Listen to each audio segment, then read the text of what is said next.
The creative industry is tremendously wide, and we're living in a very, very different time.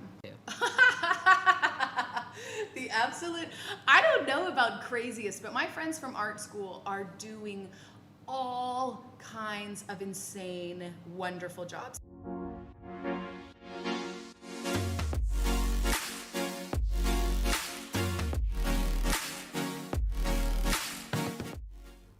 Hey guys, this is Misha. Welcome back to another episode of Yours Truly Podcast, the official podcast of KIS.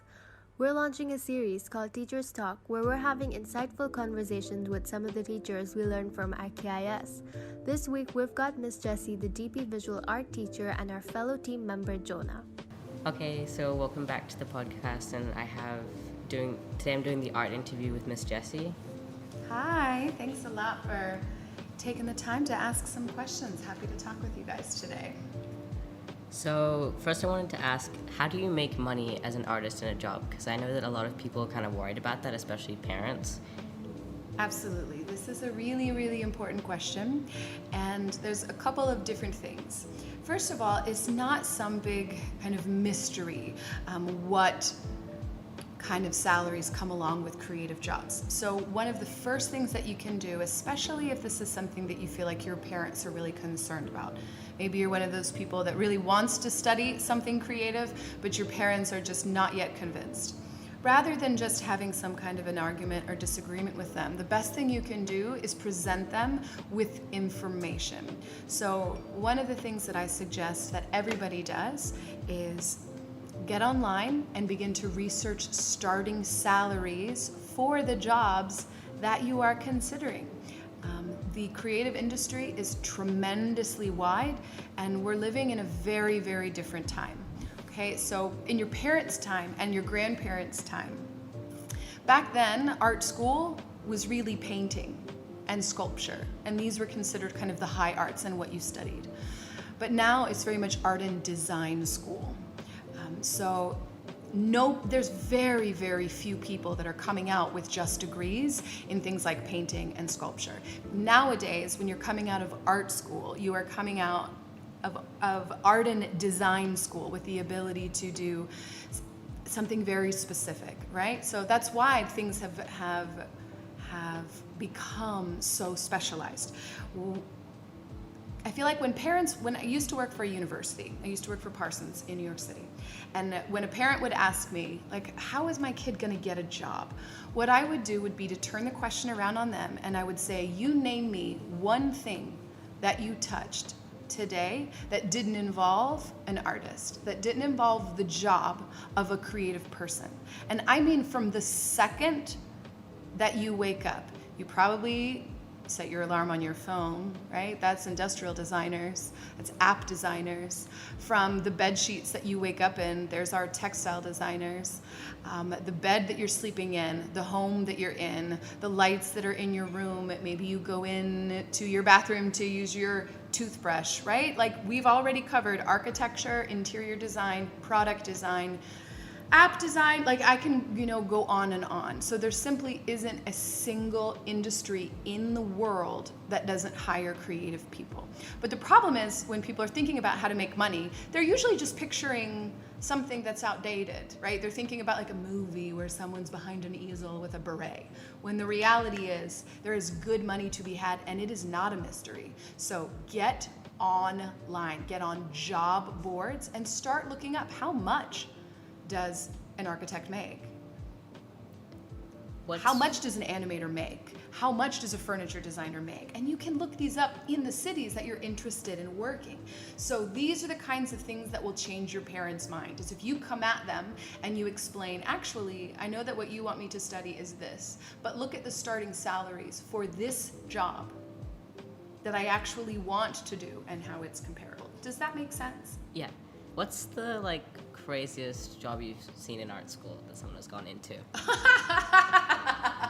The absolute, I don't know about craziest, but my friends from art school are doing all kinds of insane, wonderful jobs. Some of them are props masters for TV shows, and films. Some of them do music videos. Some of them started out in architecture, but now they make their living designing the sets for Fashion Week. Some of them design for theater.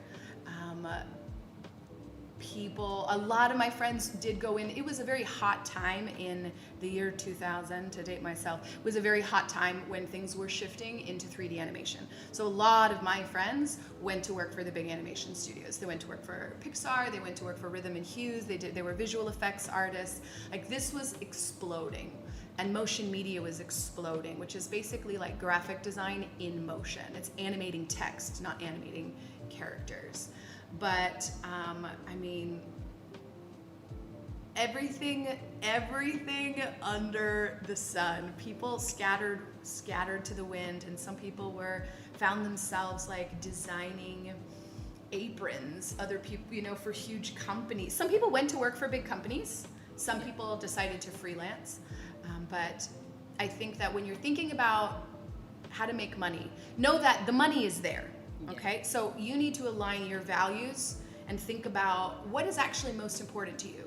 Is your freedom and kind of working for yourself really important to you? If it is, then you may want to become a freelancer. And what it would mean would be you need to start figuring out what are the starting rates for freelance graphic designers. You need to sort out taxes. You need to start taking classes. Whether or not they are free and meant for small businesses, whether or not they're meant for artists is irrelevant, but you have to figure out how to manage your money. You need to figure out how to create a business plan. If you plan to have your own, business, but you've got to get yourself organized. You've got to think about the money, you've got to make a plan, but it needs to be aligned with your values. If you know that, you want to work in conjunction with people, then you know that you want to work with another company and not for yourself. But different things are important to different people. So it's really hard when you're young, because you'll romanticize an idea of something, a job. You'll think like, oh my God, this is going to be the coolest. But the reality is, right, that's still something that seems very abstract. So using your summers while you're still a student, whether you're in high school, secondary school, or whether you're in university, using those summers to intern, right? You know that interns make very little, if anything, right? So that's why you have to do it while you are still a student. Because when you graduate from university, who on earth can afford to go to a job that doesn't pay them anything? When you graduate from university, you need to go to a paying job. And the way you do that is by doing your internships while you're still a student. That's also how you're going to figure out that what you thought was the greatest job, that's the time that you test it out and find it's terrible. I had so many friends start out in architecture and leave. Okay? And a lot of that came from their first internships, where they were like, this is terrible. I don't want to do this. And they ended up switching and going into something more like furniture design, brand development. A lot of them went and did other things. But you don't want to go through your whole 4 years or however long of university only to find out you actually hate the thing that you studied. And the way to avoid that is by doing short internships to test the waters, to see, is this field what I thought it was going to be or not? I actually shadowed an art teacher at my mom's primary school for a week during summer, and that was definitely, it's also a lot of fun. Like, I really got to connect with the children there and like have fun painting with them, and that was really nice. Amazing! I think one of my favorite obscure art professions that I learned about was prop food. Oh, yes. In like movies and stuff like that. It's really like you don't think about it. Yes. But there's all these stores in movies, and the food's gotta come from somewhere, and there's like so many different so many different ones you have to make for each take. Yeah, the amount of creative people that go into just the whole field of TV, film, it is phenomenal. And I know that before, Jonah, we had talked a little bit about kind of special effects makeup. Yeah, I knew people. Yeah, there are just so many jobs involved, and the information is out there. Many people probably have socials or blogs, where they're giving you insights into their industry. You guys have so much more information than we did growing up, but I just, I don't want anyone to feel like they have to know exactly which field they want to go in now. a lot of universities give you at least a year, if not 2 years, to take classes in a lot of different things before you pick your specialty. And I would actually definitely recommend reaching out to artists who, even if you don't think they'll respond and stuff like that, because I reached out to that artist I was using for my comparative study to see the date, and he responded to me, and he was actually quite excited. He was like, "Oh, I'm so glad you reached out." Did I say, Jonah? Yeah. Did I say? I was like, you never know, so tell me more about what he said. He was I just love like, this. "Oh, I'm so glad that you, like, it's great feeling when someone reaches out and, like, appreciates your work. Where are you from? Like, how did you find my work?" and stuff like this. And so that was really nice to That is hear. fantastic. He definitely appreciated it. Where is that guy from? This gouache painter, I think right? he's from America. I love this. I love this. Imagine how you would feel. You're just doing your thing, and some kid from across the world reaches out to you and says, "Hi, can you tell me more about your work? And I wanted to use it in a project that I'm doing, and I need to know the date." I mean, artists, it's kind of like, I think artists, sometimes people just imagine as these untouchable, and it's like, no, man, artists love to talk about themselves. They love when people are interested in what they're doing. Many of them want to share. Obviously not all of them,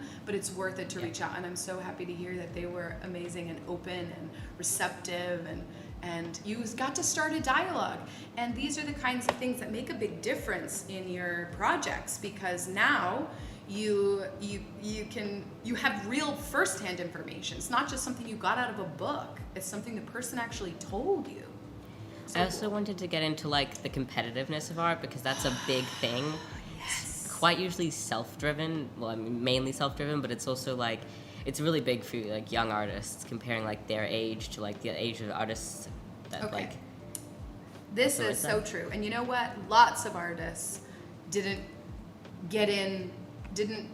really start getting into their interesting work until way late in their careers.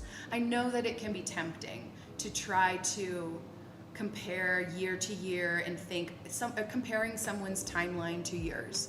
But my best advice to how to get over this, if you find yourself just constantly always comparing and being really harsh with yourself and like, this isn't good enough, I should be here.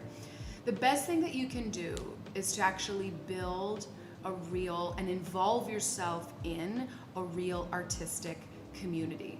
You need faces attached to the artwork. You need people attached to the artwork to begin to understand the ways that everybody's journeys are so incredibly different. A lot of people don't even find their medium till way late. I didn't find my medium till I was 30 years old. I'm 40 years old now. It took me 30 years to find my medium. Before that, I was just kind of dabbling around, and I liked a lot of things, but I didn't really find the thing that I connected with until I was 30. Other people find it at 60, and other people might find it at 15. But your timeline is your own. But there's nothing that says you have to be a certain age before you can start getting involved in the artistic community that you live in. I say all the time to you guys how lucky you are to live in a metropolitan city, right? We've got gallery spaces and venues that are full of young artists. You don't have to have gone to art school already to show in a gallery. A gallery is simply a place, right, that wants to put stuff out there for people to see that is interesting. And I guarantee you that the people that own or run the gallery, like it doesn't mean anything to them. They don't care what school you went to or if you're this age versus this age. What they care about is interesting work that they want to show.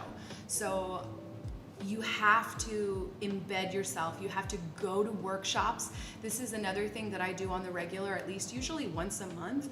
I go to some sort of a workshop, and that's where I meet a lot of my artistic community. And some of the workshops I go to, no one even speaks English.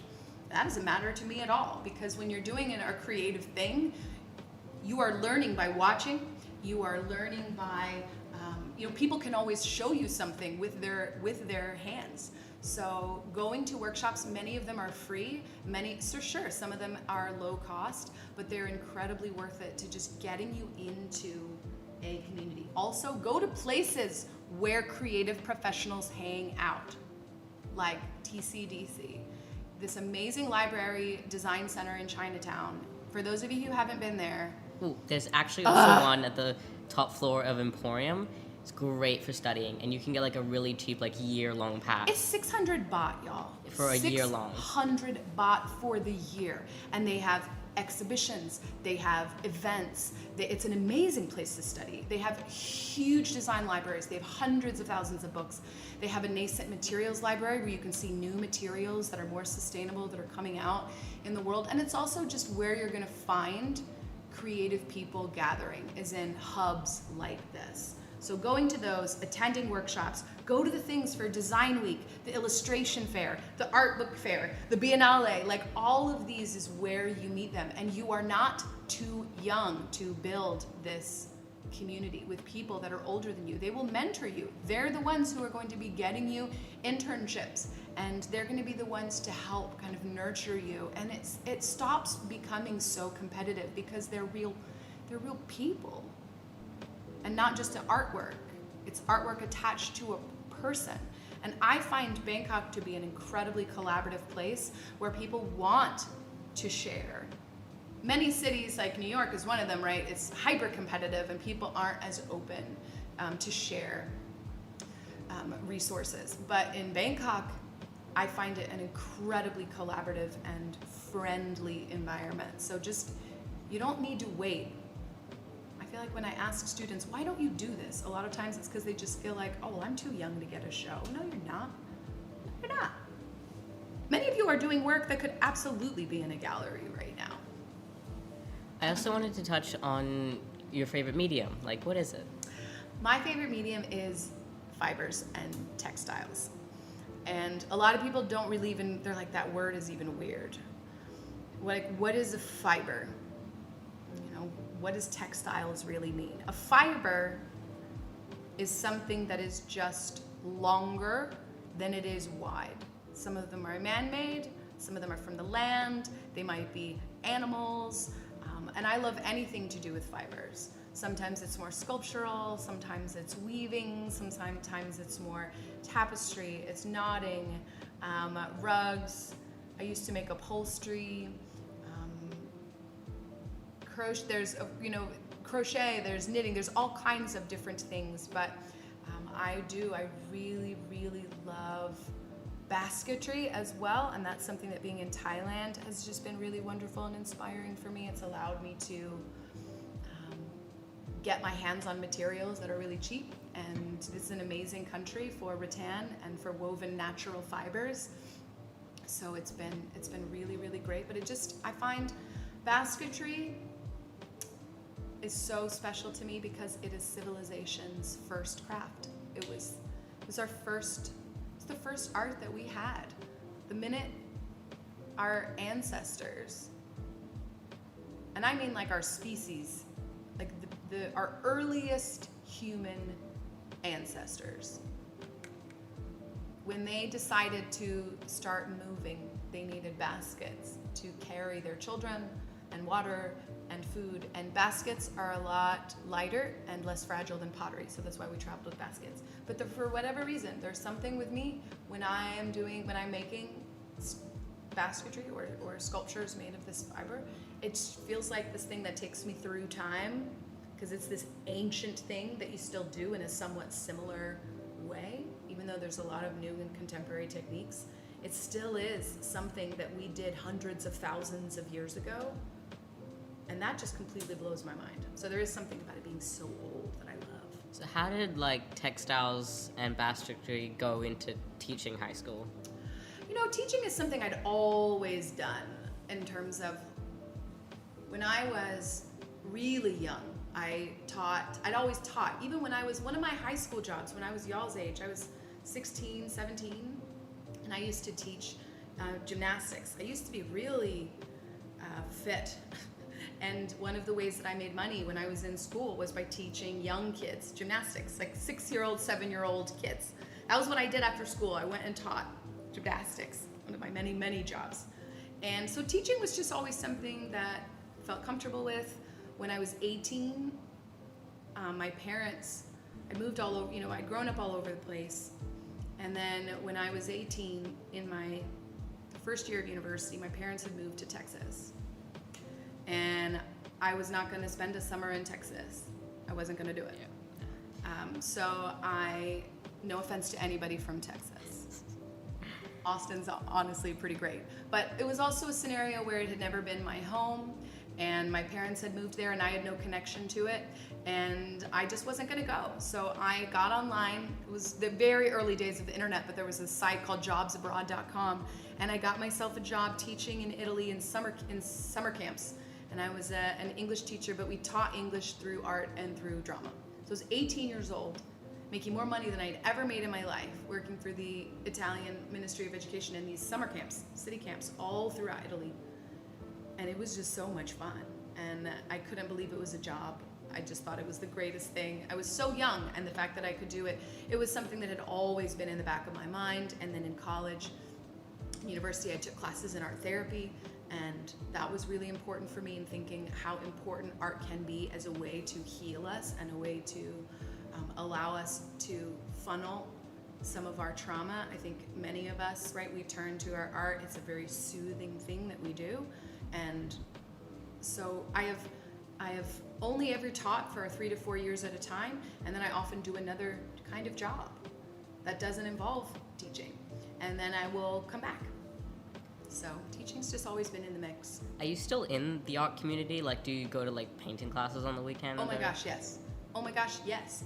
I absolutely love the workshop scene that's here, and the way that I find out about them is all over the place. But what's funny is once I got really aggressive with reporting my Instagram ads, like I got really aggressive with reporting.